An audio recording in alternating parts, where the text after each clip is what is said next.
କହିବା ଦିନଠାରୁ ମୁଁ ଭଲ ପାଠ ପଢୁଛି, ବହୁତ ଜାଗାରେ ଫର୍ମ ଆପ୍ଲାଏ କରିଛି। ଭାଇ ଏତେ ଦିନ ସମୟ ଦେଲା, ଆଉ 6 ମାସ ସମୟ ଦିଅ। ମୁଁ ତମ କଥା ଦଉଛି, ମୁଁ ଯଦି ଆଇଏଏସ୍ ନ ପାଇ ତାପରେ ତମେ କହିବ। ଦେଖ ତମେ ଆମକୁ ଏମିତି ଅନେକ ଥର କହିସାରିଲଣି, ଆମେ ଆମର ଡିସିସନ ନେଇ ସାରିଲୁଣି। ତମେ ତମର ଡିସିସନ ନେଇଛ, ତମେ ରହିବ ନା ଆମେ ରହିବୁ? এটা অন্যায় করছো ভাবছো? এ ভাই ମୋ ଯେମିତି ପ୍ରତିଶୋଧ ନିଅନି, ସତ କହୁଛି ଭାଇ। ତମ ଯେମିତି ପ୍ରତିଶୋଧ ନବ ନା, ସତରେ ମୁଁ ଦୁନିଆ ଛାଡ଼ିଦେବି। ମୁଁ ଆଉ ମୋ ପିଲାର ଭବିଷ୍ୟତ କଣ ହବ? ତୋ ପିଲା, ମୋ ଭାଇ ଭାଉଜ ବିନା ଏ ଦୁନିଆରେ ବଞ୍ଚିବା ମୋର ଦରକାର ନାହିଁ। ମୋର ସ୍ତ୍ରୀ ଦରକାର ନାହିଁ, ପିଲା ବି ଦରକାର ନାହିଁ। ମୋର କେବଳ ମୋ ଭାଇ ଭାଉଜ ଦରକାର। ଆମର ସ୍ୱାଧୀନ ହେଇ ବଞ୍ଚିବା ଦରକାର। ଆରେ ଆମେ ଆମର କେମିତି ଭଲରେ ରହିବୁ, ଭଲ ଖାଇବୁ, ଆମେ ଆମ ଚିନ୍ତା କରିବୁ। ଆମ ଚିନ୍ତା ତମର କରିବା ଦରକାର ନାହିଁ। ତମେ ତମର ଚିନ୍ତା କର, ମାନେ ଆମଠାରୁ ଯେତେ ଶୀଘ୍ର ପାରୁଛ ତମେ ଅଲଗା ହେଇଯାଅ। ଆଜି ତମମାନଙ୍କର କଣ ହେଇଛି? କାହିଁକି ଏମିତି କଥାବାର୍ତ୍ତା କରୁଛ? ଭାଇ ଏମିତି ପଥର ହେଇଯାଉନି। ଏ ବଛ, ଆରେ ଥରେ ତ ମୋ ଜାଗାକୁ ଆସ। କରିବୁ ଯାହା କହିବୁ ସେଇଆ କରିବୁ। କଣ ତୋ ଜାଗାକୁ ତୋ ଭାଇ ଯିବେ, ତୁ ତୋ ଭାଇ ଜାଗାକୁ ଆସିବୁ।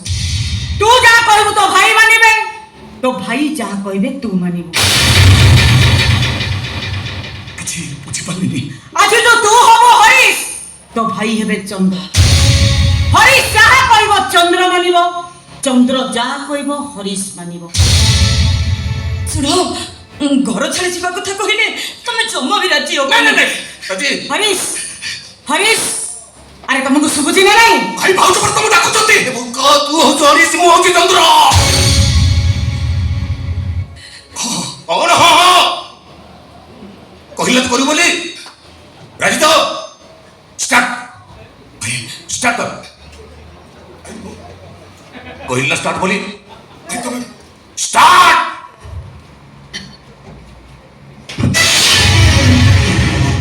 চন্দ্র, তু ମୋ ସାନ ଭାଇ, ମୁଁ ତତେ 6 ମାସ ସମୟ ଦଉଛି। ତୁ ପାଠ ପଢ, ଚାକିରି କର। ଆରେ ତୋ କଥା, ତୋ ପରିବାର କଥା ତୁ ଜମା ଚିନ୍ତା କରନି। ମୁଁ ଅଛି ସମ୍ଭାଳି ନେବି। ନାଇଁ ଭାଇ, ମୋ ପାଇଁ ତମେ କାହିଁ କଷ୍ଟ ପାଇବ, ଦୁଃଖ ପାଇବ? ବରଂ ଏ ଘର ଛାଡ଼ି ମୁଁ ଚାଲିଯିବି। ଆରେ ତୁ କାହିଁ ମୋ କଥା ଚିନ୍ତା କରୁଛୁ? ମୁଁ ନାଟକ କରୁଛି, ପରିବାର ପୋଷୁଛି, ସେଇଥିରେ ପରିବାର ଚଳାଇ ଦେବି। ଆରେ ତୁ ପାଠ ପଢି ଚାକିରି କଲେ ଆମ ପୂଜାର ବାହାଘର ଭଲ ଜାଗାରେ କରିବା। ଭାଇ ମୋ ପାଇଁ ତମେ କହିବି କଷ୍ଟ ପାଇବ, ଯନ୍ତ୍ରଣା ପାଇବ, ମୁଁ ଆଦৌ ଦେଖିପାରିବିନି। ମୁଁ ନିଜେ ସଂଘର୍ଷ କରିବି। ନାଇଁ। ଆରେ ମୁଁ ଥତ ତୁ କଷ୍ଟ କରେ, ଏଇଟା ମୁଁ ସହିପାରିବିନି। ଶୁଣ ଚନ୍ଦ୍ର, ଆମେ ସମସ୍ତେ ସାଙ୍ଗ ହେଇ ରହିବା। ମୁଁ କହୁଛି ଏଇ ଘର ପାଠ ପଢିଲେ ତୁ ତ ଲକ୍ଷ୍ୟସ୍ଥଳରେ ପହଞ୍ଚିପାରିବି। ବାସ୍ ହରେ। ଆରେ ତମେ କୋଉଟା କଥା ଉତ୍ତର ଦେଇପାରୁନ? ଆରେ ସେ ମତେ କହିବାକୁ ସୁଯୋଗ ଦେଲେ ତ। ଚନ୍ଦ୍ର, ତୁ ମୋ ସାନ ଭାଇ, ମୁଁ ତତେ 6 ମାସ ସମୟ ଦଉଛି। ତୁ ପାଠ ପଢ, ଚାକିରି କର। ଯା ଭାଇ, ତୁ ନିଶ୍ଚୟ ତ ଲକ୍ଷ୍ୟସ୍ଥଳରେ ପହଞ୍ଚିଯିବୁ। ଯାରେ ଯା ଭାଇ ଯା।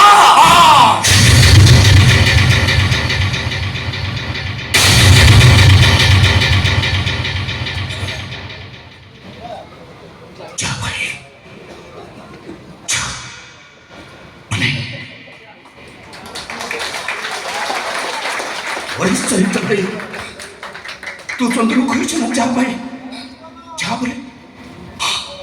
ତେଣୁ ତୁ ଏବେ ଘର ଛାଡ଼ି ଯା।